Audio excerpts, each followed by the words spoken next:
It was supposed to be a night of pride, of royal unity and honor. Under the golden lights of Kensington Palace, Prince William stood tall, hosting a grand ceremony dedicated to British war veterans. It was his chance to echo the compassion of his mother Diana and solidify his future as a monarch the people could trust. Cameras flashed, veterans saluted, and William's speech measured, heartfelt, left half the room teary-eyed. But what none of them knew was that behind the curtain, a betrayal was already in motion. And it wasn't coming from an outsider. It was seated right inside the royal bloodline. Camila had arrived late, draped in sapphire and pearls, holding what looked like just another ceremonial speech. But what she carried wasn't a script. It was a silent signal, a calculated nod to her son, Tom Parker Bowles, a man often dismissed by the palace as a harmless food critic, now the centerpiece of a scandal about to shatter the royal image from the inside out. Tom slipped quietly into a restricted lounge meant for top sponsors and international press. There, he met a man who didn't belong. No name on the guest list, no entourage, just a gray suit, a briefcase, and a calmness that screamed danger. The exchange took seconds.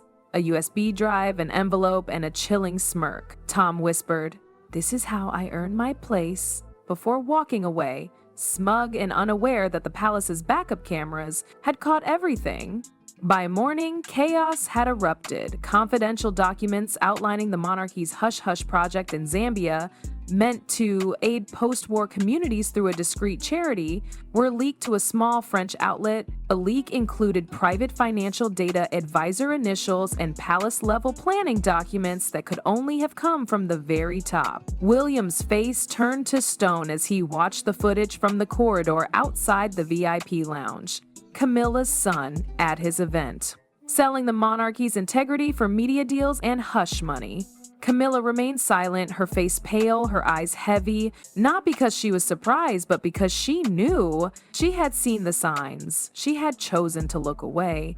What came next was inevitable. William pulled together an emergency security council. Princess Anne sat at his side, sharp and unflinching. King Charles called in from Balmoral, his voice cold. Shut down the Zambia project, pull legal, begin damage control. But even as strategies were laid out, one truth refused to fade. Tom Parker Bowles had betrayed the crown, and by extension, so had Camilla. The footage was damning.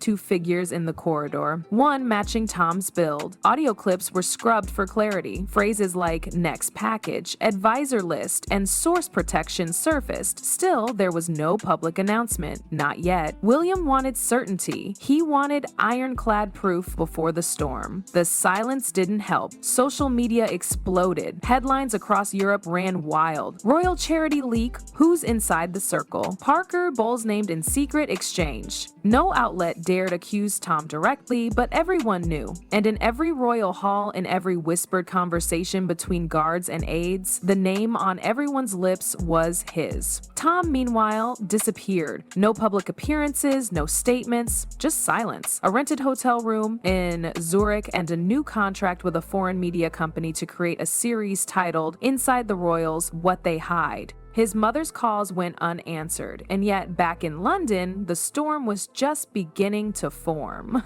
Not in the press, not in the halls of Buckingham, but in William's eyes as he watched Camilla across the long table at a crisis meeting. No words were spoken, none needed to be. He didn't just suspect the betrayal, he had seen it. He was ready to act, and this time the palace wouldn't protect its own. The press conference room inside Buckingham Palace was unlike anything the public had ever seen. Rows of reporters packed in shoulder to shoulder, camera lenses jutting forward like weapons, every flash ready to slice into royal skin. At the center of the chaos stood a simple wooden podium, its royal crest freshly polished. Behind it, 4 chairs. Only 3 were occupied. William sat still, eyes fixed ahead, Camilla pale and unreadable, Tom disheveled but defiant. The 4th, reserved for Charles, remained empty, his absence saying more than any speech ever could. William stepped forward, dressed in black. No medals, no sash, just the weight of a crown not yet worn but fully felt. moment. He didn't need theatrics, he had proof. The screen behind him flickered to life. Grainy CCTV footage, reconstructed with AI thermal overlays, showed two silhouettes in the VIP lounge. The timestamp matched the charity event. A slow zoom labeled one figure, Subject B, Thomas Parker Bowles. Then came the audio. Fuzzy at first, then sharpened by analysis. Next package includes trust assets. I need exclusivity and $20,000 upfront. Gasps rippled through the room. Camilla's hands gripped the sides of her chair. Tom leaned back, his smirk trembling at the edges. William stood silently, letting the footage finish without interruption. When it cut to black, a CNN correspondent stood up, voice cautious. "Can you confirm this is Queen Camila's son?" William nodded once.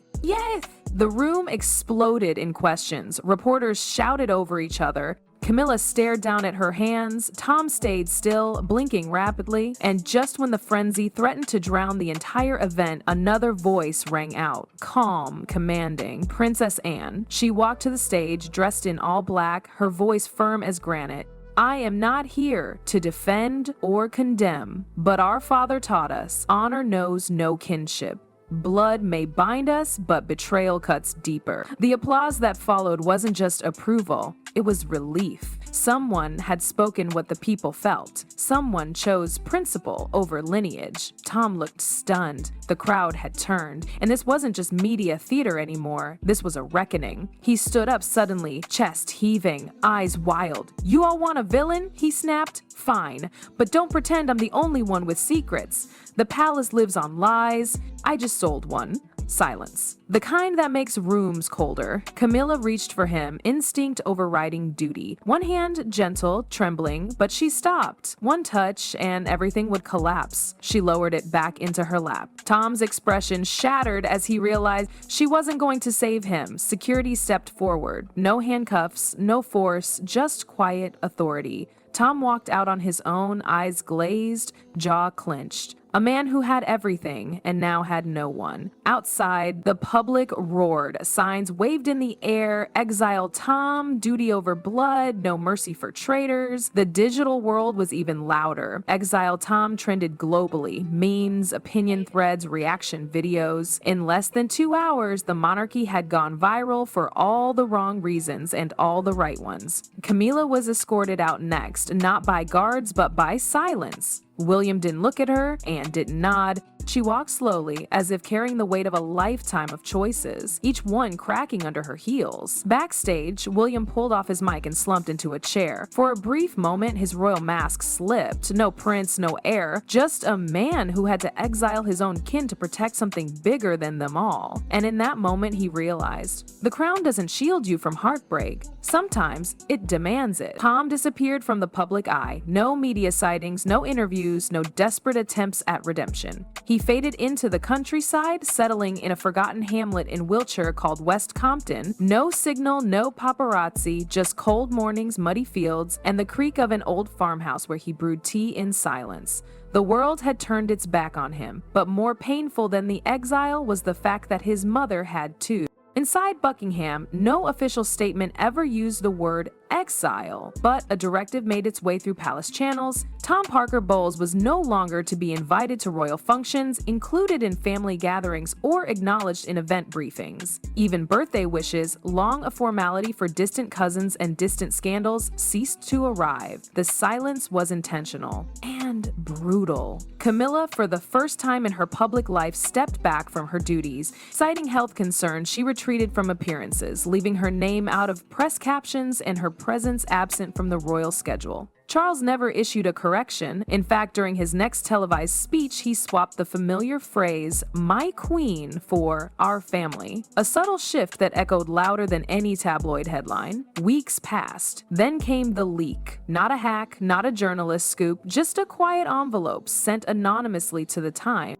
Inside, a handwritten letter from Camila to her son. Vintage Windsor stationery. Verified by palace handwriting experts. Dated 2 weeks after the press conference. Tom. It read, "You chose wealth over forgiveness, believing attention and power rule the world. You forgot the people's trust can't be bought with headlines. You didn't just betray the crown, you stole my lifeline under public scrutiny. I am no longer seen as a guardian of integrity, but as a failed mother. If you seek redemption, do it without my name, without royal titles, without camera lights. Live as an ordinary man. That is your greatest privilege now." The letter hit the public harder than any press release could have. No fury, no outrage, just a quiet wave of sympathy for Camilla, the queen who had lost her son, not by decree, but by a wound too deep for public display. For many, her silence had felt cold, but this letter revealed the quiet agony behind it. In Manchester, a smaller ceremony unfolded far from palace drama.